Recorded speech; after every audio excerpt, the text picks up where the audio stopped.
Well, hello, my name's Louise and I love talking about books, so that's what I'm going to do. You may be aware that this year is the 30th anniversary of the Women's Prize for Fiction, and I've been lucky enough to have been reading those books for half my lifetime. I know I keep saying it, but I can't quite believe that it is half my lifetime. And I was lucky enough to be involved in their 30 in 30 social media campaign, which means that they asked me to choose a book from the shortlist from 2006. I'd already read the winner on Beauty, which I absolutely loved some years ago, but I chose this book, The History of Love by Nicole Krauss. It's a very slim, tiny book and the font's quite small, but I'm sure I'll be absolutely fine. And I chose this book because I really like the sound of the premise of it, and also having read the shortlist for non-fiction this year and having loved Agent Zoe by Claire Mully, which focuses on the true story of a Polish resistance fighter, I realised that I didn't know enough about Poland in the Second World War, certainly not the lives of ordinary people. And so when I was looking at the books that I could choose from that shortlist, some of them I'd read before, this one I'd never come across. It says on the back, when I was born, my mother named me after every girl in a book my father gave her called The History of Love. 14-year-old Alma Singer is trying to find a cure for her mother's loneliness. Isn't that a lovely idea? Not the idea of loneliness, but the idea of a young girl trying to do that. Believing she might discover it in an old book her mother is lovingly translating, she sets out in search of its author. Now, again, I love the idea of translation and books. My degree was in Latin and ancient Greek, so, I've sort of studied translation, so I love that kind of thing as well. Across New York, an old man called Leo Gurski is trying to survive a little bit longer. He spends his days dreaming of the lost love that 60 years ago in Poland inspired him to write a book. And although he doesn't know it yet, that book also survived, crossing oceans and generations and changing lives. So I thought, wouldn't it be wonderful to do a reading vlog? Because I haven't done one for ages. And I thought, well, oh, look. And look, inside this book, I've got the most wonderful bookmark. I've shown you the wrong side first, but it's celebrating 30 years of the Women's Prize for Fiction. And every image is one of the books, excuse me, that won. So, for example, what have we got here? Oh, can I recognise? Oh, so we've got, for example, now I'm making an idiot of myself because my brain has just gone completely blank. Oh yeah, so here, for example, I think this column is Piranesi. And I guess that's probably the tiger's wife. I could do this earlier. I was looking at it thinking, oh, there's that book and there's that book and there's that book. And now my mind's just gone completely blank. Anyway, I'll hold it there for a minute so that you can probably work that out much better than I can. Anyway, it's a lovely thing. So I'm going to vlog on my the process of reading this book. And before I do, I want to tell you that Nicole Krauss was born in New York in 1974, so she's an American writer. She has written other novels, and I just love the way that this opens with, she says, for my grandparents who taught me the opposite of disappearing. And she's put photographs, isn't that wonderful, of her grandparents on, well, she hasn't, but she's had put photographs of her grandparents in the book. That's really engaging to me. I can't quite explain why. But I love the way the novel opens. I've only read the first few sentences. And the first chapter is called The Last Words on Earth. And then it says, when they write my obituary tomorrow or the next day, it will say, Leo Gurski is survived by an apartment full of shit. I'm surprised I haven't been buried alive. Now, I immediately just want to sit down and read this book, which is what I am off to do. So yeah, I shall be back with more news when I've got a bit further into this novel.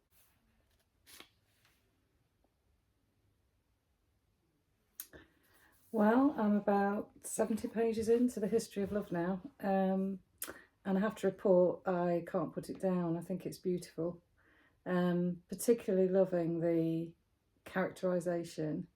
So Nicole Krauss is giving us, giving the reader lots and lots of time to get to know the two protagonists in the novel. So we spend the first section with Leo Gursky, who is a really elderly man living in New York in an apartment. He's clearly quite isolated. He has a friend who lives in the flat above called Bruno, and they sort of support each other, I guess. And he sort of just wants to be seen. And Nicole Krauss is describing him warts and all, so it's a very knowing portrait, and it's fascinating me because I always love it when, you know, clearly she's female. I don't know how old she was when she wrote this novel, but it was some time ago. She may have been quite young. I don't know. I need to find out. So you've got a woman, possibly quite a young woman, writing the most plausible account of a very elderly man. He's not obsessed with his bowels, but you know, that's sort of playing a part, the issues that he's creaking around quite a lot. And she's also, with both her characters, I'll come on to Amy in a minute, with both her characters, she's sort of wryly poking fun at them in the way that somebody might poke fun at themselves. So I'm finding it, you know, it's making me smile a lot. There are some really lovely lines in it that are bringing a smile to my face. So that's really satisfying. And just some of it's very slow, you know, we're getting into the psychology of these people, but it's really engaging. And then they'll do something or say something that really makes you think. So, for example, Leo decides that because he wants to be seen, he's going to go to he's going to respond to an advert to be a nude model. And he's accepted. So you've got this fantastically bizarre but very well defined description of this old man turning up, going behind a curtain, taking his clothes off, then having a crisis because he's not sure whether he needs to be in his pants or not in his pants. And yet there's a real dignity to his character. So I love what she's doing, and there's obviously some mysteries around him. There are lots of secrets involved in this novel, I think. So he fell in love in Poland, which is where he's from originally, in the early 1940s, and then the war broke out. So his lover, the woman he was in love with, who had been a friend from when he was much younger, leaves to go to America in about 1941, I think. So several years later, he follows her to America, but I don't want to be careful of spoilers here, but I don't think it's too much to give away to say that she has fathered his child, but she's now with someone else, because actually that child is going to sort of feature in the background of the story. So I'm really loving all of that. And then we have Amy Singer, who's a 15-year-old girl who is living with her mother. Her father has died, very sadly. She's got a very, very eccentric brother. And he has become sort of... There's a lot of Jewishness in this novel. So, you know, I assume that Nicole Krauss herself is Jewish, and all the characters pretty much so far are Jewish, and the boy is taking aspects of the Jewish religion in the way that maybe children do, but actually using them in some quite extreme ways, and gets himself into quite extreme sort of circumstances. He sort of jumps off roofs, and that's not linked to the religion, but and she is just... She narrates in very short sections, almost sort of fragmentary narration, and then it'll go a bit deeper. And she's preoccupied by her mother. She's really protecting her mum. She's worried about how lonely her mum is. She's desperate for her mum to find a new partner, even though she misses her father deeply. And And within all of this, and so she, you know, she's a young girl making sense of the world, but she's got a very old head on her shoulders. She wants to be an explorer. She wants to be a paleontologist. She will set out on a mission to visit someone in a university, you know, which is not the sort of thing that every 15-year-old girl would do. So I'm finding her really engaging. And amongst all of this is the idea of books. So her mother is a translator, and she's been invited to translate this book called The History of Love, which is a very obscure novel that didn't really make it. It's gone out of publication, but this man who's in Italy writes to her and says, would you translate this book? So there's, obviously that's going to be important, and we're getting snippets of the book throughout Amy's sections. And then there is also the idea that Leo is writing a novel. Now, it's not the same book, which is kind of what I thought it might be to start with. I don't think it is. Well, it can't be. So you've got this idea of novels and their significance and what they mean and why people pick them up and why one might succeed and one doesn't. So if you're a book lover, it's a book about books as well.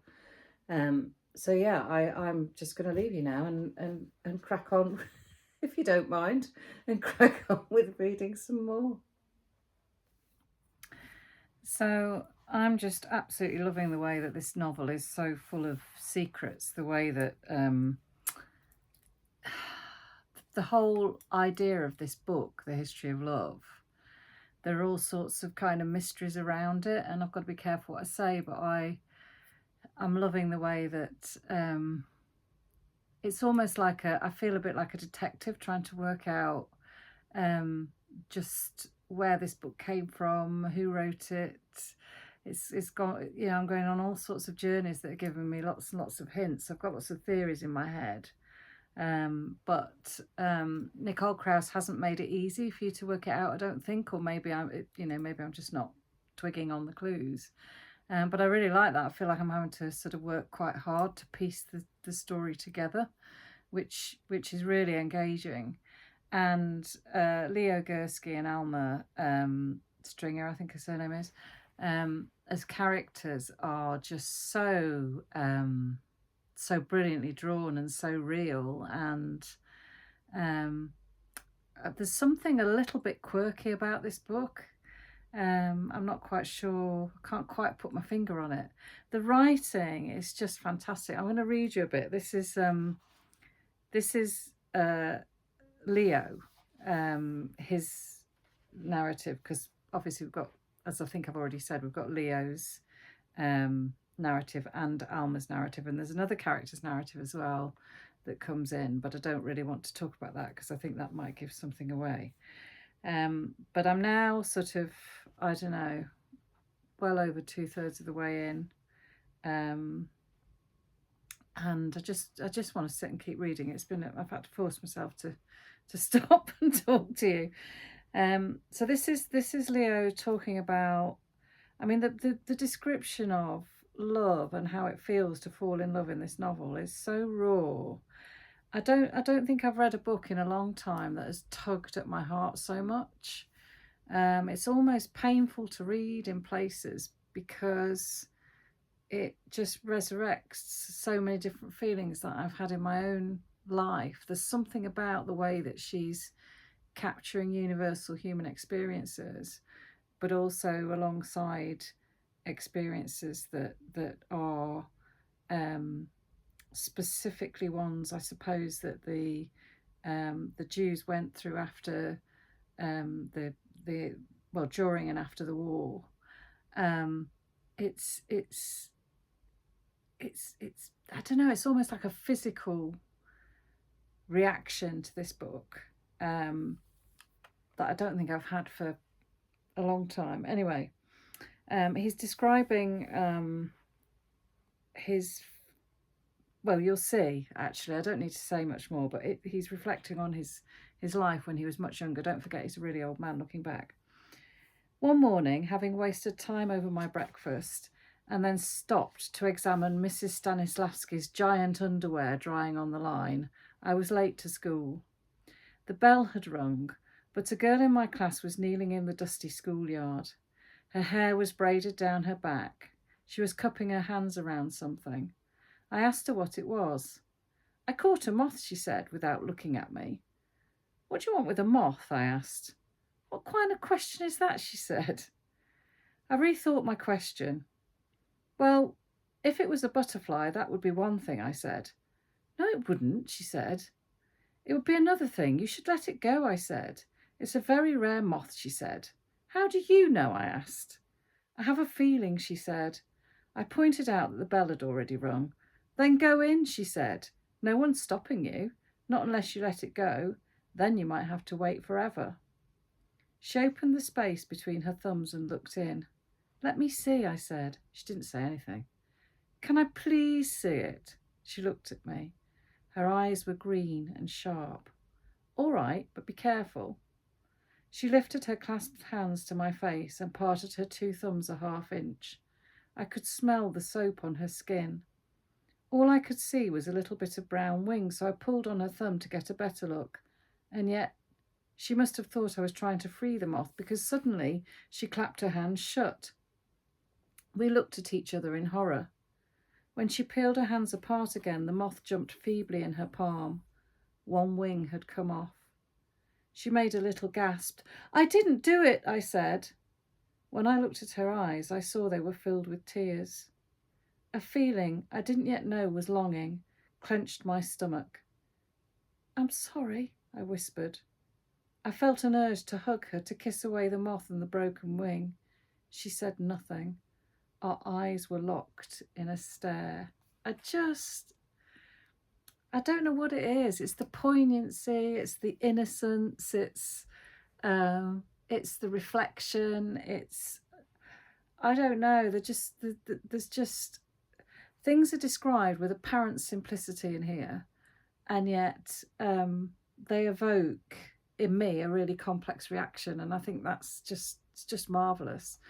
The other thing that I've sort of been thinking about as I've been reading this last sort of, 50, 60 pages or so, is that Leo is a locksmith, he's a retired locksmith, and how that sort of relates to and connects to the idea of his Jewishness, his being somebody who's persecuted, his being somebody for whom so many spaces are inaccessible.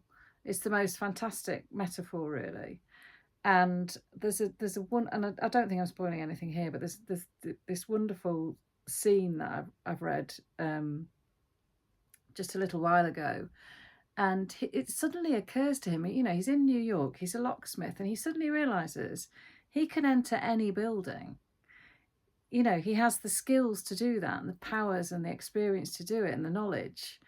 And so he decides he's going to let himself into Carnegie Hall, which he does, succeed in doing. And that's not a plot spoiler. It's just a moment in the story. And when he goes into Carnegie Hall and stands and looks at the piano and sits at the piano, because there's a famous pianist coming that evening, so there's a Steinway set out on the stage, something really magical and poignant happens. So, this is what I mean by Krauss's ability to, it's almost funny when he realizes that he can do that, and he's sort of thinking about all the, he could let himself into Woolworths, or he could let himself into, anything really, any building in the city is at his disposal, and it's just quite quirky that he chooses Carnegie Hall. So you've got that sort of quirkiness, and then you've got the poignancy that goes alongside it. So anyway, I am not going to stop reading this now. I'm going to report back when I have finished the book, because frankly, I just want to get on with it. So I've just finished reading The History of Love, and I'm a bit bereft. It's such a powerful, emotional, emotive, poignant, nostalgic, clever book. The ending didn't disappoint. I'm going to miss Alma, the young girl in the story, whose sort of quirkiness her desire to sort of survive, her exploration of, young relationships, her detective work, and her concern about her mother, her sort of genuine concern, and the massive gap in her life that her father's death left behind. She's just such a plausible young woman. I'm going to miss her brother, who thinks he's the next Messiah, possibly, and jumps off buildings and wets the bed, and again, clearly is really suffering from the gap left in his life by his father's death. Her mother, who's desperately lonely as a translator. I mean, there's so much in this book about language and communication and words and books, and the power of books to move us and to change us and to shape us and to send us down all sorts of different avenues in life. But I think more than anything, I'm going to miss Leo Gursky, the elderly gentleman in this novel, who is just so quirky and so kind of not obsessed, but preoccupied with the sort of less, what's the word, less comfortable aspects of growing old. I think it's a really, really good portrayal of an elderly man, probably one of the best I've read. So thank you, Women's Prize, for drawing this book to my attention as ever.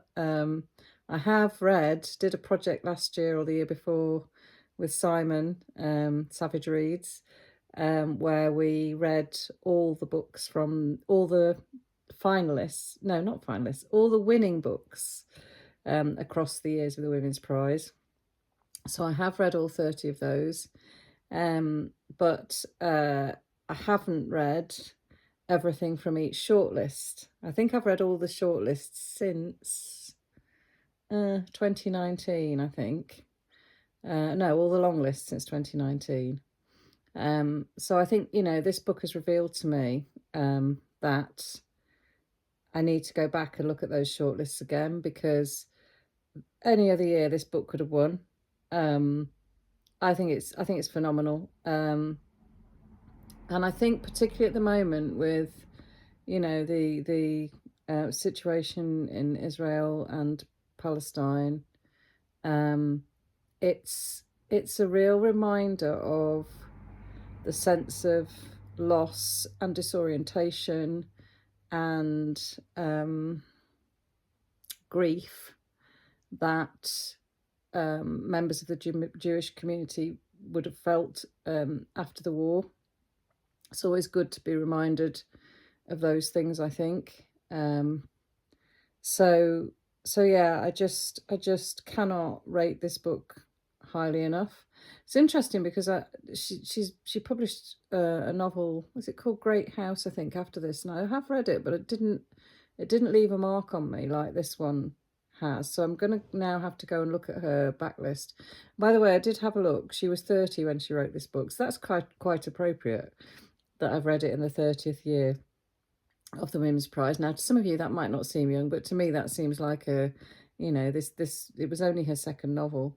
So to come out with something like this, and to be shortlisted for a prize like this, and I think she did win other prizes with it.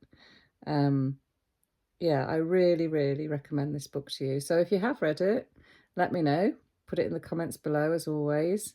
If you haven't, then you're missing a treat. It's beautiful, and the writing, I don't know if I've said, but I think the writing is absolutely stunning, and the structure of the novel is really interesting as well. I particularly like the way that Alma's story is formatted. Anyway, there we go. I'm going to shut up now. Over and out. Take care, everyone. Bye.